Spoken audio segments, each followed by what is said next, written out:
Yo merapat dulu Pak, merapat. Rapat. Merapat. Kopi eta dulu buat make up foto. Siap. Makasih Bapak yang sudah hadir pada siang hari ini. Sebenarnya kita bukan penyuluhan, cuman kalau saya bilang ini SLA jelas sekolah lapang aja. Kita berbagi informasi untuk masalah perkopian, khususnya untuk perawatan kopi di Setek dan kopi Lancuran. Semua tergantung dari karakternya petani-petani ya, tergantung dari karakter Bapak. Kalau misalnya Bapak itu orangnya yang jarang ke kebun, udah itu waktunya nggak ada ke kebun, atau saya bilang kasarnya malas gitu ya, malas gitu kan. Nah, jadi jangan bermain di Setek. Kalau main Lancuran, kalau yang orang karakternya seperti itu, jangan bermain di Setek. Kenapa? Kalau di Setek perawatannya banyak sekali. Nah, bermainlah di mana? Bermainlah di Lancuran. Nah, sedangkan kalau aktivitasnya banyak waktu untuk ke kebun, terus kita rajin ulet di kebun, nah saran saya jangan main di Lancuran, tetapi main di Setek. Nah, kenapa? Dengan yang kita banyak aktivitas, sudah itu ulet segala macam rajin, otomatis nanti akan dibalas dengan hasilnya juga. Nah, cuman kalaupun bermain di Lancuran, jangan merawat satu pohon aja gitu. Nah, jangan merawat satu pohon. Kalau merawat satu pohon, pas sudah panen ya sudah selesai. Berikutnya ya panennya dikit-dikit aja kayak gitu. Kalau untuk perawatan yang Lancuran, usahakan pelihara 3 batang, A1, A2, A3. Nah, A1, A2, A3 itu sering digunakan untuk istilah yang ada di tanaman Lancuran. Nah, maksudnya apa A itu? A itu adalah istilah dari as. A1, A2, A3. A1 itu adalah as yang usianya 1 tahun. A2 itu as yang usianya 2 tahun. A3 itu adalah usianya 3 tahun. Ya. Contoh, nah ini saya bilang A1 misalnya. A1 udah itu A2, A3. Nah, jadi pas waktu setelah panen, ini kan usia 3 tahun nih, 3 tahun pasti udah tinggi. Gitu. Pas waktu panen besok, berarti ini harus dibuang. Nah, dibuang, udah itu ditumbuhkan tunas baru untuk pengganti ini. Nah, tunas barunya akan jadi A1. Nah, yang A1 ini akan berubah ke A2 dan yang ini akan berubah ke A3. Nah, pas waktu panen tahun berikutnya lagi, yang tunas tadi itu sudah belajar buah permen, yang ini sudah yang A1 tadi berubah ke A2, dia sudah ngagung, yang ini sudah tua. Jadi setelah panen dipotong. Jadi selalu berbuang, Pak ya? Iya, berbuang. Jadi setiap tahun ada yang dibuang dan ada yang ditumbuhkan. Nah, inilah yang membuat rotasi kenapa di Brazil itu selalu stabil. Kenapa? Ada yang muda, ada yang ngagung, dan ada yang tua. Nah, selalu dibuang. Tetapi pas waktu setelah panen ini selesai, dicek di sini. Ya, ini rantingnya harus dibuang semua. Disisakan apa? Ya, disisakan adalah etape yang belum berbunga ke atas.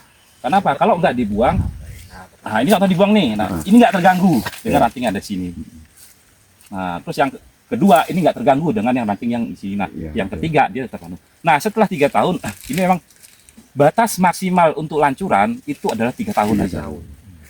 Kalau dia lebih dari 3 tahun, semakin tinggi Lancuran ini, bukannya semakin banyak buahnya, Pak. Tetapi apa? Semakin pendek rantingnya, semakin kecil buahnya, dan semakin dikit dompolannya.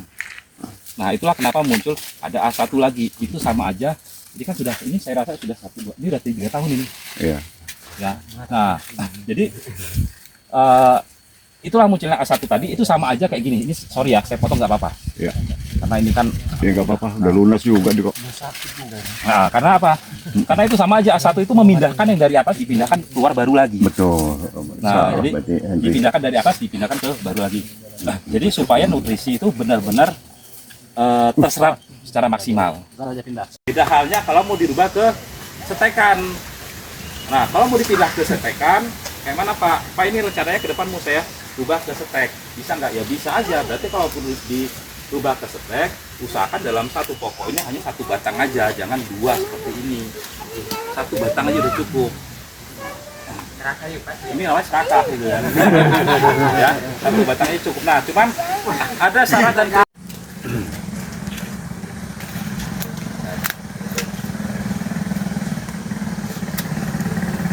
nah, ini pakai tunas ranting. Cuma syaratnya apa? Syaratnya, jadi kita nggak perlu beli di jauh-jauh tunas-tunas itu, Pak. Cukup cari di kebun aja, cari mana pohon yang bagus, yang sehat. Udah itu buahnya kendel, udah itu rantingnya panjang. Nah, misalnya ada yang Lancuran seperti itu, rantingnya panjang. Nah, itulah gunain aja. Jadi gak usah beli tunas jauh-jauh segala macam ya, kecuali kalau memang mau pohon yang berbeda, kayak mau cari bagio, mau cari ya monggo. Tapi kalau mau mengembangkan di kebun kita sendiri aja, carilah yang rantingnya dia panjang, jumlah rantingnya ini. Kalau ada yang ketemu 18 ya pakailah itu. Kalau buahnya kendal ya pakailah itu. Nah udah tuh kita ambil, barulah kita sambung. Nah potongnya dimiringkan ya. Nah untuk motongnya benar, kenapa? Dia motongnya berada di atas titik sambungan. Jadi ini nggak menghalang kalaupun keluar percabangan. Kadang ada juga petani yang motongnya sambungan sini, ini dia masih ada motong di atas sini. Nah, udah itu keluar tunas ini yang melintang bintang. Nah, jadi usahakan motong itu di bawahnya dari titik dari keluarnya tunas ini. Nah, udah itu miring. Tapi kalau dibilang bagus mana Pak? Bagus yang ngeluarin kayak gini. Pak, merapat sini Pak, biar tahu apa bedanya tunas raja sama tunas ranting. Nanti beda, nggak tahu lagi malahan kan itu. Nah, jadi nanti pas waktu kita nyambung pakai tunas ranting, yang keluar pertama kali ini adalah ranting. Nah, keluar ranting. Kalau ini dibiarkan terus, nggak diolah-olah, ini susah akan keluar tunas rajanya, lambat. Mau nggak mau ini harus diolah. Nah, ngolahnya gimana? Ada dua cara. Yang pertama bisa Bapak potong di ujung.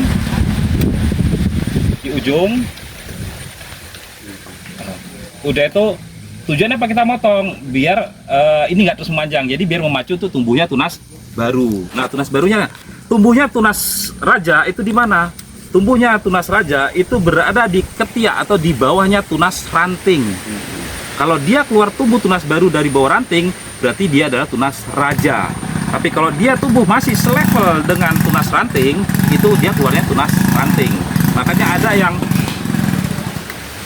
yang flat di sini nggak keluar percabangan, dia ngeranting semua. Ujungnya parabola kayak gitu kan. Nah, kita kalau sudah berubah ke stek, yang kita kejar bukan tunas ranting.